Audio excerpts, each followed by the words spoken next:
बीच रूस के Saint Petersburg में रूस की नौसेना ने अपना जलवा दिखाया। असल में वहां पुतिन अपने देश के नेवी डे के मौके पर एक कार्यक्रम में शिरकत करने पहुंचे,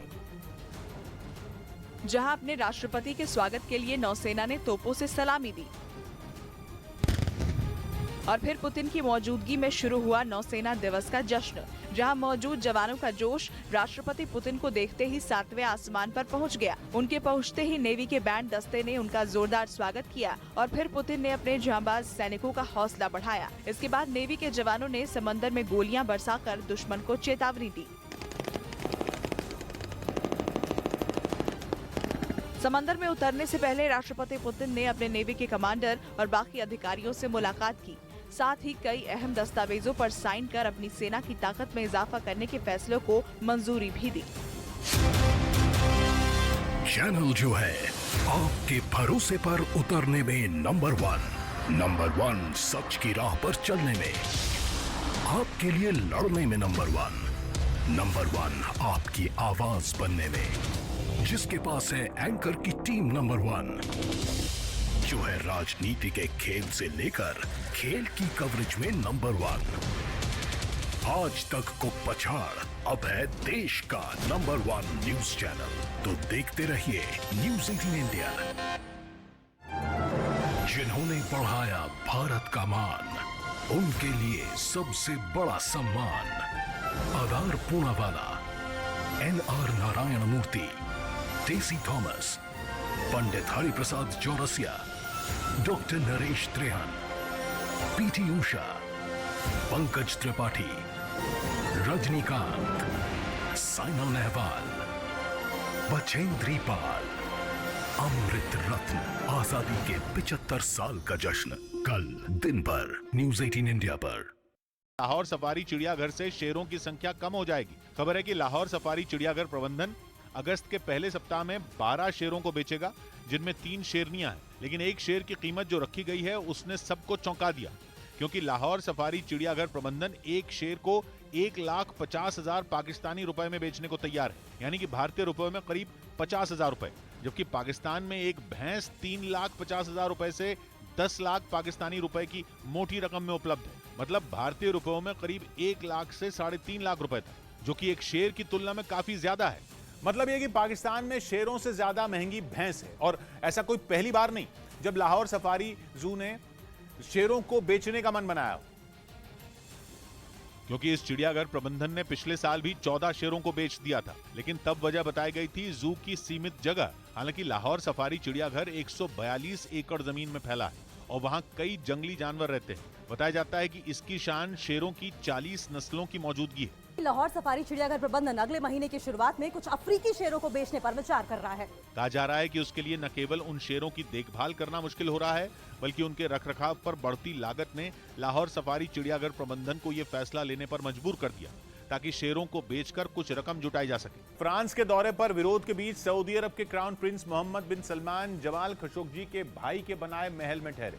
2018 में हुई खशोगी की हत्या के लिए मोहम्मद बिन सलमान को ही जिम्मेदार ठहराया जाता रहा। खशोगी की हत्या के बाद वो पहली बार यूरोप के दौरे पर हैं, जिसके लिए वो एक रोज पहले ही फ्रांस पहुंचे। वहां फ्रांस के राष्ट्रपति इमैनुअल मैक्रों ने उनका जोरदार स्वागत किया। बताया गया कि अपने फ्रांस दौरे में क्राउन प्रिंस मोहम्मद बिन सलमान उस महल में रहने पहुंचे जिसे सऊदी अरब के पत्रकार जमाल खशोगी के भाई ने बनवाया था। इस महल को 2015 में दुनिया का सबसे महंगा घर करार दिया गया था। दावा किया गया था कि मोहम्मद बिन सलमान ने ही इसे 2015 में $300 मिलियन यानी 2400 करोड़ रुपए में खरीदा था। और अब वो फ्रांस पहुंचने के बाद अपने उसी आलीशान महल में ठहरे। लेकिन फ्रांस के दौरे पर पहुंचे क्राउन प्रिंस मोहम्मद बिन सलमान की अगवानी करने पर राष्ट्रपति मैक्रों की जमकर आलोचना हो रही है, क्योंकि पत्रकार जमाल खशोगी की हत्या करवाने के पीछे मोहम्मद बिन सलमान का ही हाथ माना जाता है। 2018 में खशोगी की तुर्की में हत्या हो गई थी। इसके बाद अमेरिकी खुफिया विभाग ने दावा किया था कि इसके पीछे मोहम्मद बिन सलमान ही थे। तभी से क्राउन प्रिंस मोहम्मद बिन सलमान पश्चिमी देशों के निशाने पर रहे हैं। लेकिन अब अचानक उनके ऊपर वही देश प्यार लौटाने लगे हैं। वही पश्चिमी देश जो खशोगी की हत्या के बाद पानी पी पी कर मोहम्मद बिन सलमान को कोसा करते थे, अब उनसे नजदीकियां बढ़ाना चाहते हैं। और माना जा रहा है इसके पीछे का सारा खेल तेल का है। यूक्रेन के साथ जंग शुरू करने के बाद पश्चिमी देशों के लगाए गए प्रतिबंधों का जवाब रूस ने तेल और गैस की सप्लाई कम करके दिया। जिसकी वजह से यूरोप के देशों में भारी ऊर्जा संकट खड़ा हो गया है। माना जा रहा है कि इसी संकट से निपटने के लिए पश्चिमी देशों ने मोहम्मद बिन सलमान पर दौरे डालने शुरू कर दिए। सऊदी अरब दुनिया का सबसे बड़ा तेल उत्पादक देश है और पश्चिमी देशों को लगता है कि रूस से बनी दूरी के बाद सऊदी अरब कुछ हद तक उनकी ऊर्जा जरूरतों को पूरा कर पाएगा। यही वजह है कि अपने चुनाव प्रचार के दौरान सऊदी अरब को दुनिया में अलग थलग करने की कस्में खाने वाले बाइडेन का रुख भी बदल गया। 2 हफ्ते पहले सऊदी अरब के दौरे पर पहुंचे बाइडेन ने क्राउन प्रिंस मोहम्मद बिन सलमान से मुलाकात की थी। हिमाचल प्रदेश के सोलन जिले में तेज बारिश की वजह से एक भयानक हादसा हुआ जिसमें 3 लोग पानी के साथ बह गए। तीनों लोग एक ट्रैक्टर ट्रॉली पर मौजूद थे जो ट्रैक्टर ट्रॉली के साथ ही नदी के बीच फंस गए। देखते ही देखते ट्रॉली पलट गई और तीनों लोग पानी के साथ बहकर चले गए। देखने वाले सैकड़ों लोगों की भीड़ जमा हो गई, लेकिन पानी इतना था कि कोई उनके करीब जाने की हिम्मत नहीं कर पा रहा था। तीनों लोग बस लहरों के बीच बेचारगी के साथ खड़े थे और किसी चमत्कार की उम्मीद कर रहे थे। बताया जा रहा है कि ये बाल्द नदी है जिसमें आमतौर पर पानी काफी कम होता है, लेकिन तेज बारिश की वजह से पानी अचानक इतना बढ़ गया कि मुसीबत आ गई। तेज लहरें सामान से लदी ट्रॉली और ट्रैक्टर को बहाने लगी। पानी के बीच फंसे लोगों की बेचारगी का लोग तमाशा देखते रहे और वीडियो बनाते रहे। लहरों ने ट्रॉली को कुछ ही देर में ऐसा पलटा कि तीनों लोग पानी में बहते दिखने लगे। लहरों का अगला वार तो और भी खतरनाक था। जहां वो तीनों डूबे, ठीक वहीं ट्रॉली भी कई बार पलटी खा गई। एक बार तो ऐसा लगा कि जैसे तीनों लोगों के ऊपर ही ट्रॉली गिर गई हो।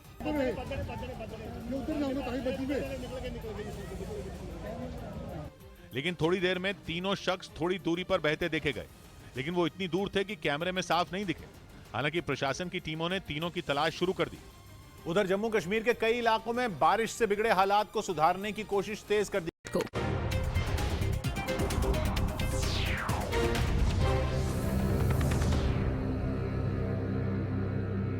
हिमाचल प्रदेश के मंडी में लगातार बारिश की वजह से अचानक नदी का जलस्तर बढ़ गया, जिसकी वजह से टापू पर 24 लोग फंस गए। पानी में लोगों के फंसने की जानकारी मिलते ही पुलिस और एसडीआरएफ की टीम मौके पर पहुंच गई। गांव के लोगों के साथ मिलकर रेस्क्यू ऑपरेशन शुरू किया गया। टापू पर फंसे सभी लोगों को रस्सी और नाव के सहारे तेज बहाव से निकाल लिया गया। हिमाचल प्रदेश के मंडी से ये तस्वीर सामने आई।